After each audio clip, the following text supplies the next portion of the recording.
Hi, it's time for another book from Read Aloud. Since Valentine's Day is coming up, I chose this one to share with you. Somebody Loves You, Mr. Hatch. Stories by Eileen Spinelli, pictures are Paul Yalowitz. I hope you all have a fun time planned for Valentine's Day this year.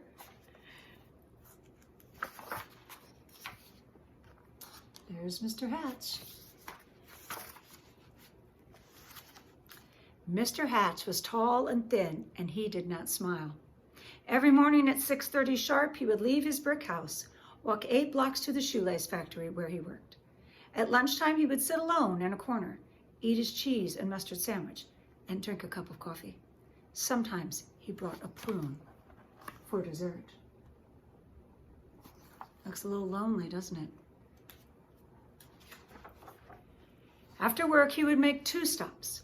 At the newsstand to get the paper, and at the grocery store to buy a fresh wing for his supper. After supper, he read the paper, took a shower, and went to bed early. He keeps to himself. That is what everyone said about Mr. Hatch. On Saturday, when Mr. Hatch stepped onto his porch with his dustpan and broom, he got a surprise. A package wrapped in brown paper. He had never spoken to the postman before. "Thank you, Mr. Goober," he said. Mr. Goober smiled. "You're welcome. I always enjoy delivering packages." Mr. Hatch tore the brown paper off. Inside was a white box, which he opened to find another box. This one was heart-shaped, all satiny red with a pink bow on top. It was filled with candy. Something fluttered to the porch floor.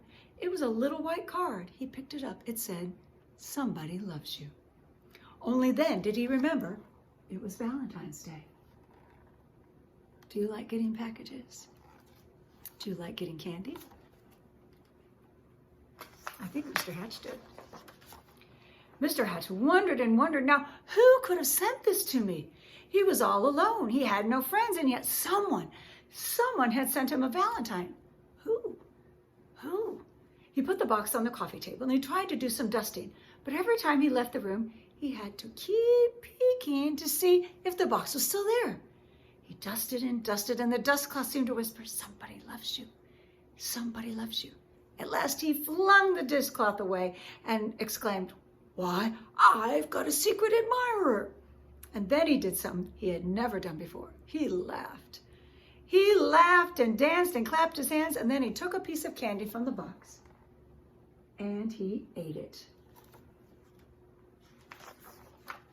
Mr. Hatch changed his shirt and found some old aftershave in the bottom drawer. He splashed it on his face. He picked out a yellow tie with blue polka dots and put it on.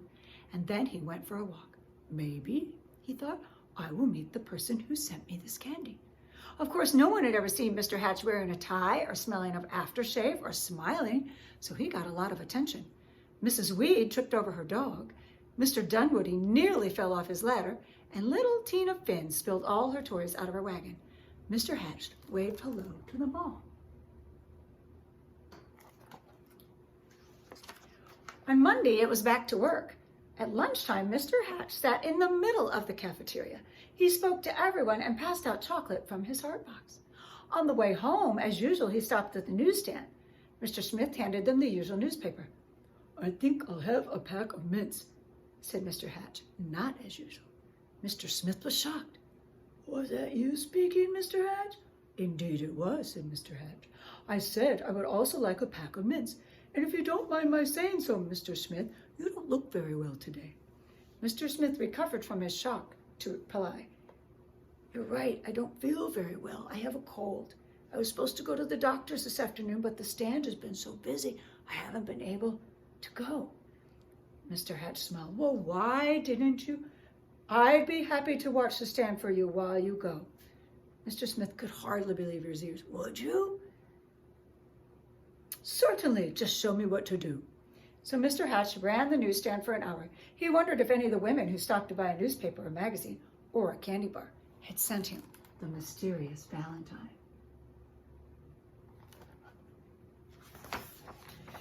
When Mr. Smith returned, Mr. Hatch made his usual stop at the grocery store. "I'm a little tired of turkey wings," he told Mr. Todd. "I think I'll have a fresh slice of ham." Mr. Todd weighed the meat and wrapped it. "You look worried," said Mr. Hatch. "I am," said Mr. Todd. "My little girl is late. She hasn't come home from school yet, and I can't leave the store to look for her until my wife arrives." "Goodness, why didn't you say so?" said Mr. Hatch. "I will go look for her." So he walked to the school and found little Melanie Todd by the swings and brought her home. Thank you, said the grocer. "Anytime," said Mr. Hatch. After supper, Mr. Hatch did not bother to read the paper. He decided to bake brownies instead.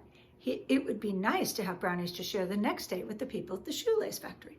As he baked, the warm chocolate smell of brownies floated through the neighborhood. Children gathered around Mr. Hatch's house, sniffing the air.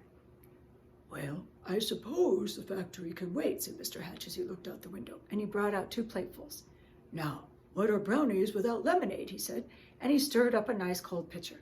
When the parents came to gather their children, they had some brownies too. It turned out to be a picnic in Mr. Hatch's backyard. He dusted off an old harmonica and played songs he remembered from his boyhood. Everybody danced. And so the days and weeks went by. When Mr. Hatch wasn't smiling, he was laughing. And when he wasn't laughing, he was helping someone. And when he wasn't helping someone, he was having a party at his yard or on his porch. He seemed to have forgotten about finding the person who sent him the valentine. Then one afternoon, Mr. Gruber, the postman, came to his door. His face was very serious. "Come in, Mr. Gruber," said Mr. Hatch. "You look upset." "I am upset," he said. "I made a mistake some time ago. My supervisor is very angry with me." Do you? "Yes, Mr. Gruber, what is it?" "Do you recall the package I delivered to you on Valentine's Day, I think it was?" "Yes, I believe so," said Mr. Hatch, feeling a little uneasy. I think he's a little worried, don't you?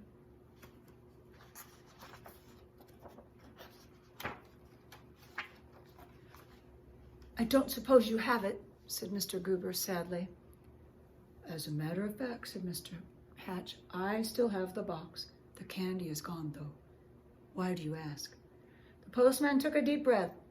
"I'm afraid I delivered it to the wrong address. It was supposed to go to another house." Mr. Hatch recalled tearing off the brown paper, and it never occurred to him to look at the address. He fetched the heart-shaped box and the pink bow, and he gave them to the postman. "I do hope your supervisor won't be too angry with you now." The postman was heading down the sidewalk when Mr. Hatch called from his porch. "Mr. Gruber, I forgot something." He gave the postman the little white card. How do you think Mr. Hatch feels now? Alone in his living room, Mr. Hatch sighed. Nobody loved me after all. Then he read the paper, took his shower, and went to bed early. The next morning at 6:30 sharp, Mr. Hatch left his brick house, walked 8 blocks to the shoelace factory. At lunchtime, he sat in the corner by himself, ate his cheese and mustard sandwich, and drank a cup of coffee.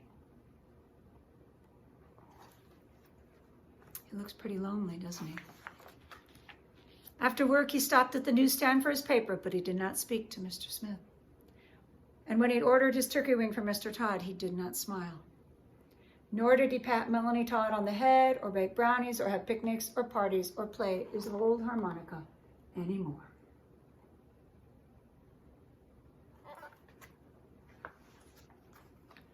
Everyone whispered, "What's wrong with Mr. Hatch?" Mr. Gruber, the postman, told them. "We love Mr. Hatch," insisted Mr. and Mrs. Dunwoody. "He gave us our flowers for our garden. He helped to mend our fence." Mrs. Weed nodded. "I love him too. He saved his bones for my dog, Ruffy. Ruff!" Ruffy barked. She loved Mr. Hatch too. Mr. Smith told everyone how Mr. Hatch had watched his newsstand so he could visit the doctor. And Mr. Todd told everyone how Mr. Hatch had found his little girl. All the children in the neighborhood remembered Mr. Hatch's wonderful brownies and lemonade, and most of all, his laughter. "Poor Mr. Hatch," they said. "What can we do?" And then Mr. Gruber announced, "I have an idea." What do you think his idea is? On Saturday morning, Mr. Hatch woke to a bright and sunny day. He put on his old coveralls and went out to the porch with his dustpan and broom. He couldn't believe his eyes. All over the porch were red and white hearts and pink bows. There were boxes of candy on the chairs and yellow streamers flowing from the ceiling. And sticking up out of his mailbox was a shiny silver harmonica. The front yard was filled with people, happy, smiling people. They were holding up a huge sign with hand-painted letters, and it said, "Everybody loves Mr. Hatch." Wow. Looks like they brought the party to Mr. Hatch this time. Mr. Hatch dabbed a tear with his handkerchief. "I do believe," he sniffed, "somebody loves me after all." And then he smiled, and then he laughed, and then he hurried down to be with his friends. I hope you like that book. It's one of my favorites. And I hope you have a very happy Valentine's Day. Bye-bye.